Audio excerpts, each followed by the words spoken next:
Hey friends, how's it going? Thanks for joining me today.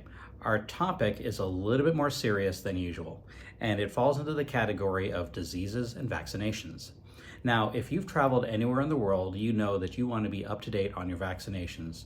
For example, if you go to Africa or Southeast Asia, hepatitis A and B are both still prevalent there, so you want to make sure that your vaccinations for Hep A and Hep B are up to date.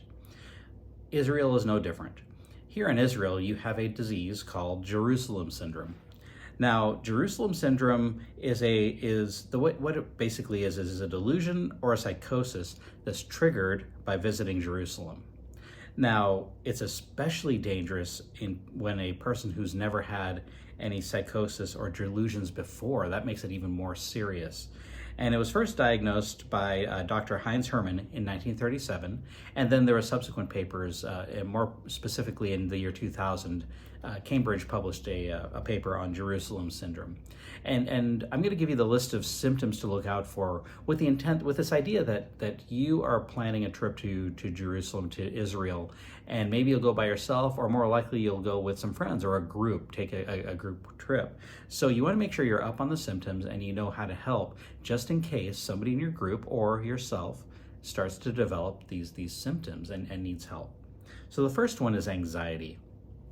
If one of your fellow travelers, let's assume it's not you, so it's one of your fellow travelers, starts developing anxiety, it's something to look for and to address, to find out what's going on there, and maybe you can divert the problem, but look for anxiety. The second level is an urge to separate from the group. So one of your friends just suddenly wants to go off and do their own thing and leave the group behind. That's the second level of this horrible disease that you want to look out for. The third level is being obsessed with cleanliness, meaning that they want to wash their hands all the time or take baths all the time. So those are the first three phases there. You have anxiety, you have the urge to separate, and then you have being obsessed with cleanliness. Now the fourth symptom is very serious. This is, once you hit this particular symptom, there may not be any turning back, and that is sorry, I'm not laughing. This is very serious. It's the fourth symptom is wearing a sorry.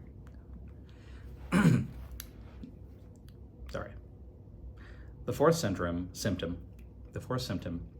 is wearing a white bed sheet.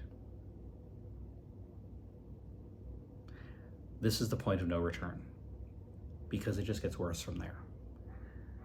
The fifth symptom is singing or shouting Bible verses or songs,